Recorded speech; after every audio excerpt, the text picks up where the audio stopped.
అందరినీ మీ చెప్పు చేతుల్లో పెట్టుకోగలుగుతున్నారు కానీ ఒక అమ్మాయి విషయంలో మాత్రం మీ మాట చల్లడం లేదు. ఇదిగో నీకెంత కావాలన్నా ఇస్తాను, ఏం కావాలన్నా ఇస్తాను. కానీ నా కూతురికి ఆ సూర్యతో పెళ్లి జరగాలి. ఆ భార్గవి ఇంట్లోంచి వెళ్ళిపోవాలి. ఇందులో రాజేంద్ర పేరు లేదు. అతను ఇన్వైట్ చేయలేదా? అతనికి మనకి పడదు కదండి. బిజినెస్ లో పర్మనెంట్ గా శత్రువులు ఉండరు, మిత్రులు ఉండరు. ఆ ఇంట్లో భువనని పట్టుకుంటే నువ్వేమైనా చేయగలవు. ప్రస్తుతానికి భార్గవిని పెళ్లి చేసుకోవడమే నీ టార్గెట్. రేపు మా తమ్ముడు బర్త్డే, మీరు తప్పకుండా రావాలి. తప్పకుండా వస్తాను. అసలు ఈ వ్యాపారాల్లో పడి వ్యాపకాలే లేకుండా పోయే ఉంటుంది. మీరు వచ్చేటప్పుడు మేడం గారిని పిల్లల్ని తీసుకురండి. ఎవరు? హర్నాథ్ అని సూర్య గ్రూప్ ఆఫ్ ఇండస్ట్రీస్ ఎండి, సూర్య గారు అన్నయ్య. రేపు సూర్య గారి బర్త్డే అని ఇన్విటేషన్ ఇవ్వడానికి వచ్చారు.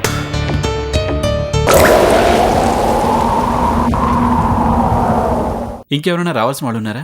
లేకపోతే తొందరగా కేక్ కట్ చేద్దాం. అలాగే. హలో రాజేంద్ర గారు. హలో కావ్య, రాజేంద్ర అంటే అన్నయ్యకి పడదు కదా, మరి అతన్ని ఇన్వైట్ చేశారేంటి? వదిన చేస్తున్న హడావిడి, ఈ పార్టీ అంతా చూస్తుంటే నాకెందుకు అనుమానంగా ఉందన్నయ్యా. సరే చూద్దాం ఏం జరుగుతుందో.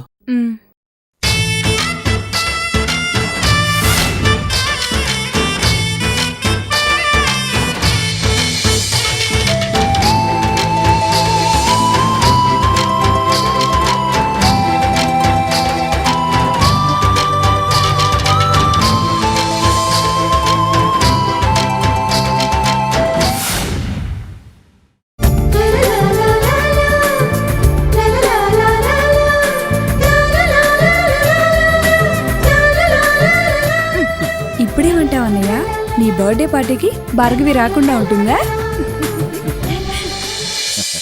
Many happy returns of the day. Thank you sir. Wish you happy birthday sir. Thanks Priya.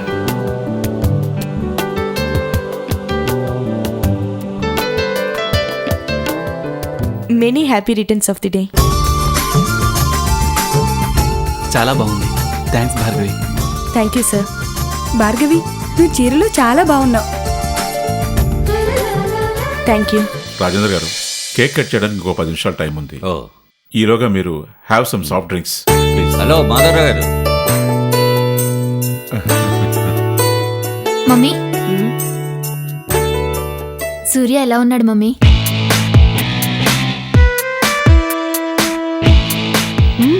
పర్వాలేదు, మంచివాడిని సెలెక్ట్ చేసుకున్నాం. ఈ చెత్త మొహానికి ఇంత అందమైన వాడు కావాలా? నువ్వు దానికి ఏ అవకాశం ఇవ్వద్దు ప్రియా. ఏ దిక్కు లేదు కదా. సూర్య లాంటి వాడిని చూసుకొని లైఫ్లో వైఫ్గా సెటిల్ అయిపోదాం అనుకుంటుందేమో. దానికంత సీన్ లేదు మమ్మీ. ఏదో సూర్య కొంచెం క్లోజ్గా ఉన్నంత మాత్రాన పెళ్ళాం అయిపోతుందా? సూర్య ఇంట్లో వాళ్ళ సపోర్ట్ మొత్తం నాకే మమ్మీ. ఆవిడ సూర్య వదిన. భార్గవి అంటే అస్సలు పడదు. చస్తే భార్గవిని సూర్యకి దగ్గర కానివ్వదు. ఎలాగైనా సూర్యకి నన్నిచ్చి పెళ్లి చేయాలని చూస్తుంది. పార్టీ అయ్యాక ఒకసారి ఆవిడ్ని నాకు పరిచయం చేయి. అలాగే మమ్మీ. మమ్మీ, ఒకసారి ఆవిడ్ని కలిసి వస్తాను.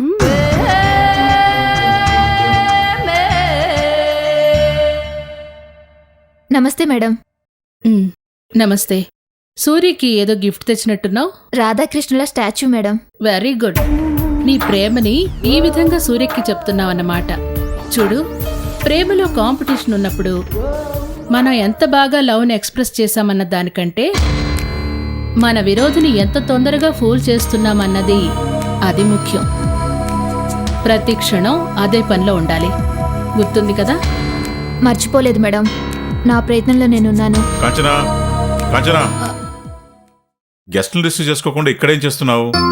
అవును, ఫంక్షన్ కోసం అని ప్రత్యేకించి ఒక నెక్లెస్ కొన్నావు, వేసుకోవడం మర్చిపోయావా? వేసుకోవడం మర్చిపోయానండి హడావుడ్లో. కొన్నది దాచుకోవడానికే. వెళ్ళి వేసుకొని రా, వెళ్ళు.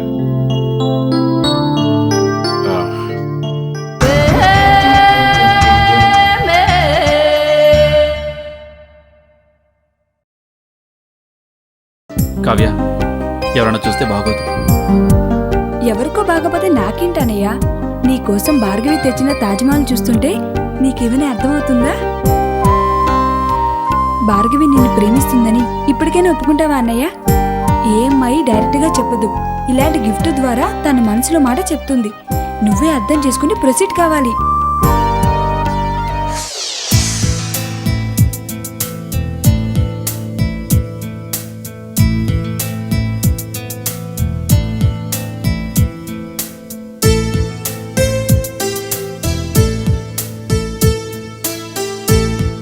మేడం, సార్ మిమ్మల్ని రమ్మంటున్నారు. వస్తున్నాను.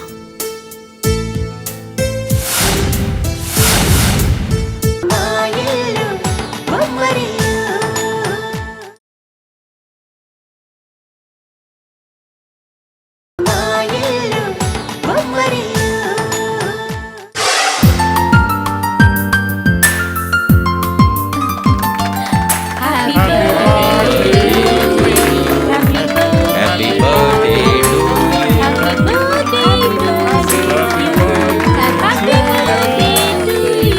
బర్త్డే టు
సారీ అండి, సారీ.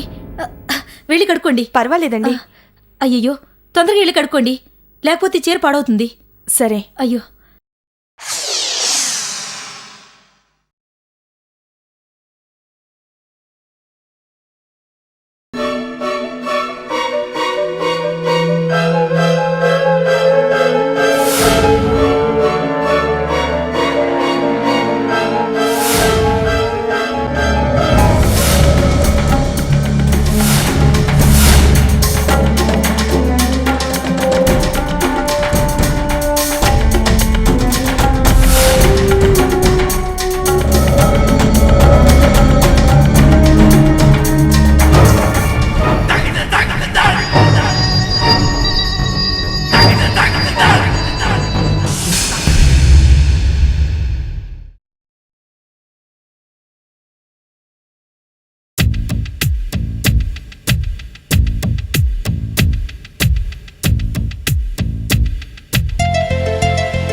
నెక్లెస్ కొన్నంత వరకు ఊరుకున్నావు కాదు, ఇప్పుడు ఫంక్షన్లో వేసుకోమన్నా వేసుకోవడం లేదు. ఇంకెందుకు కొనడం దండగా? వేసుకుందామనే వెళ్ళానండి, కానీ మీరు పిలిచేసరికి కంగారులో వచ్చేసాను. ఇదిగో ఇప్పుడే వెళ్ళి వేసుకుంటాను. సరే, వెళ్ళి వెళ్ళి తొందరగా.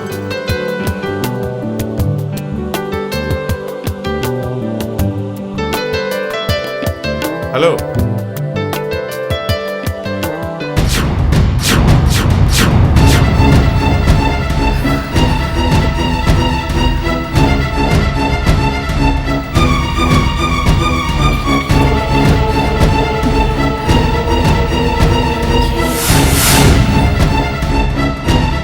ఏమండి ఏమండి, ఏమైంది కంచనా? నా నెక్లెస్ కనిపించటం లేదండి.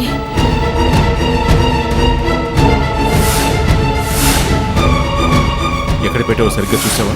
మళ్ళీ వెళ్ళి చూడు. అంతా చూశానండి. ఇందాక నేను బీరువా తీసి నెక్లెస్ వేసుకుందామంటే మీరు పిలిచారు. హడావుడిగా బెడ్ మీద పడేసి నేను వచ్చేసాను. 1,00,000 2,00,000 కాదు.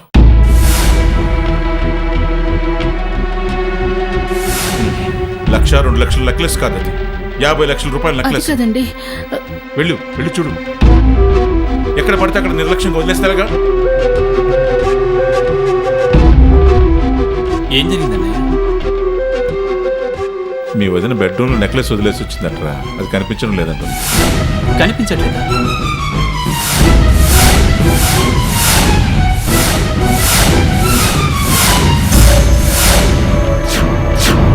ఇలాంటి ఫంక్షన్స్కి ఎవరెవరో వస్తుంటారు. విలువైన వస్తువుల్ని ఎక్కడ పడితే అక్కడ వదిలేస్తే ఎలాగండి? ఈవిడెవరో నాకు తెలియదు గాని ఇందాక చీర మీద కూల్ డ్రింక్ పడితే కడుక్కోవడానికని ఆ రూమ్కి వెళ్ళింది.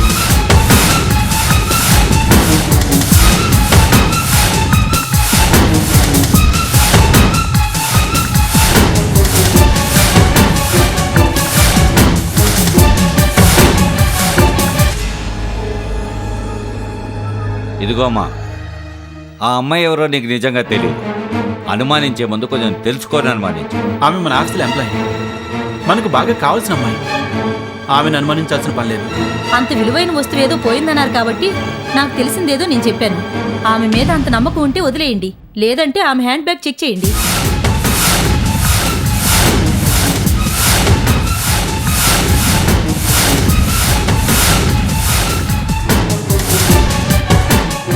చెప్పాను కదా, ఆ అమ్మాయిని ఎవరు అనుమానించాల్సిన పని లేదు. ఆమెను అనుమానించడం అంటే మనల్ని మనం అనుమానించినట్టే.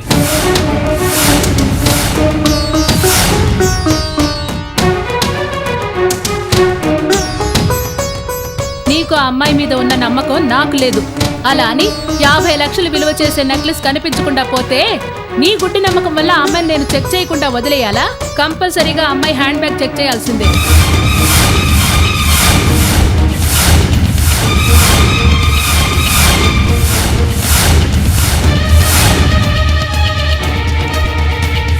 ఎవరో ఏదో అన్నారని మీరు మా అమ్మాయిని అనుమానిస్తున్నారంటే పార్టీకి పిలిచి మరీ మీరు మమ్మల్ని అవమానిస్తున్నట్లే.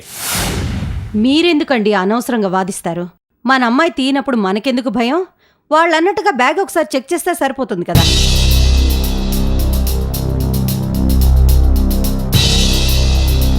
ఇవో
చూసారా, ఈ నెక్లెస్ నాదే. మీరు నా కోసం కొన్న నెక్లెసే.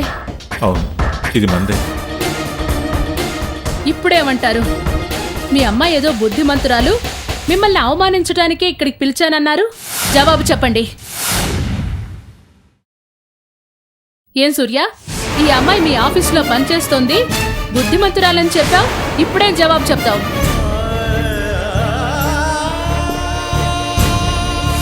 ముందు నుంచి నాకు దీని మీద అనుమానంగానే ఉంది.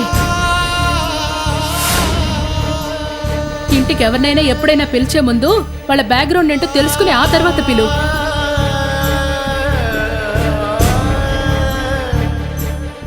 ఏంటి రాజేంద్ర గారు, మీరేంటి, మీ స్టేటస్ ఏమిటి?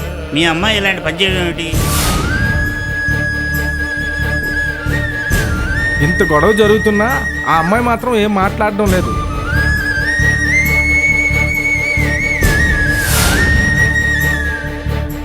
రెడ్ హ్యాండెడ్గా దొరికినాక ఇంకేం మాట్లాడుతుందండి? ఏదో ఫ్రెండ్ అని పిలిస్తే ఇంట్లో మొత్తం దోచుకోవడానికి వచ్చారు. ఏం కుటుంబం అండి మీది? చచా, పరువు తీసావు కదే. ఇంటి పరువు తీసి నీ అక్క నీ అమ్మ బాబు ప్రాణాలు తీసింది. మీ బాబాయ్ మొహం చూసి వీళ్ళు ఈ రోజు ఈ ఫంక్షన్ పిలిస్తే నువ్వు తగుదమ్మా అంటూ ఊపుకుంటూ వచ్చి ఈ బెదవ పని చేసావు. ఇలాంటి బెదవ పని చేస్తే ఏ ముష్టోడు కూడా నిన్ను పెళ్లి చేసుకోడే. చూడు, నా కూతురు ప్రియను చూసి బుద్ధి జ్ఞానాన్ని నేర్చుకో.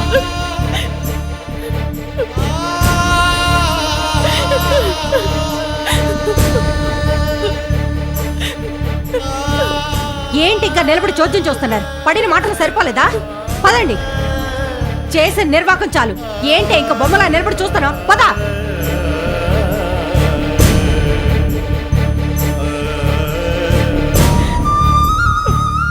రండి.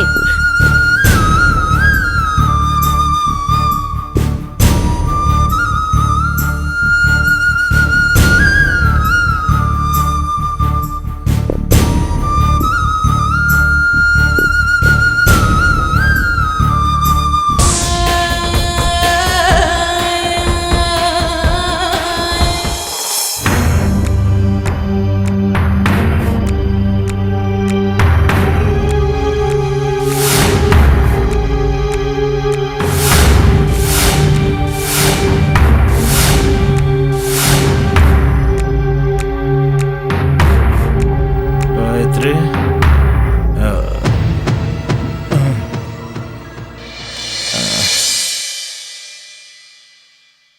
నువ్వు ఇంకా నిద్రపోలేదా గాయత్రి? నా కోసం ఎదురు చూస్తున్నావా?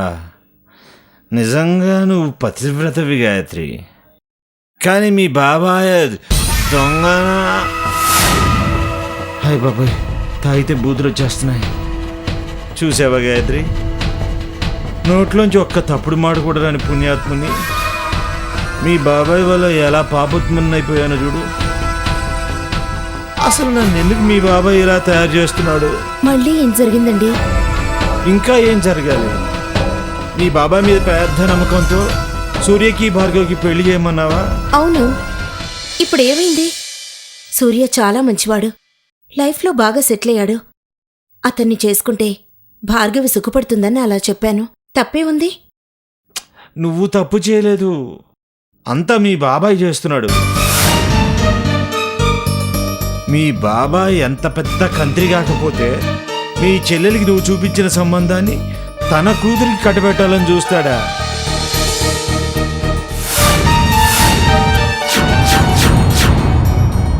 ఏమిటండి మీరు అనేది? నీ పిచ్చిగానే సూర్య లాంటి సంబంధాన్ని ఎవరైనా వదులుకుంటారా?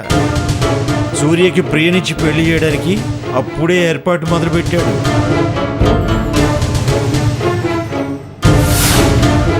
ఈరోజు సూర్య బర్త్డేకి ఫ్యామిలీ మొత్తం ఎగరేసుకుంటూ వెళ్ళారు. జరిగిందంతా చూస్తుంటే కడుపు తరుక్కుపోతుంది గాయత్రి. అందుకే తట్టుకోలేక తాగేశాను. లేదంటే ఈ పాటికి మీ బాబాయ్ని కడిగేసి ఉండేవాడిని. నిజంగానే వెళ్ళి మా బాబాయ్ని అడిగేసి ఉండాల్సింది. అవసరమైతే నిలువునా కడిగేసి ఉండాల్సింది. గాయత్రి, నువ్వేనా ఇలా మాట్లాడుతున్నావు? అవునండి, ఎన్నైనా సహిస్తాను గాని నా చెల్లెలకు అన్యాయం జరుగుతుంటే మాత్రం సహించలేను. ఆయన ప్రయత్నాలు ఆయన చేస్తే మన ప్రయత్నాలు మనం చేద్దామండి. మీరేం చేస్తారో నాకు తెలీదు. జరిగిన దానికి బాధపడుతూ మందు కొట్టి పడుకోవడం కాదు. బాబాయ్కి తెలియకుండా సూర్యతో భార్గవ పెళ్లికి ఏర్పాట్లు చేయండి.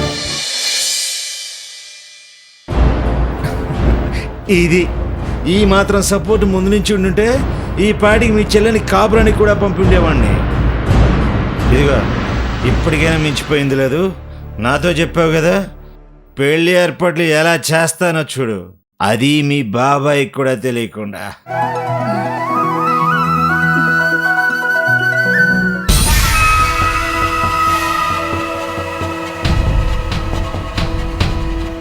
నీ బాబాయ్కే కాదే, నీకు కూడా తెలియకుండా పెళ్లి ఏర్పాటు చేస్తా నాతో.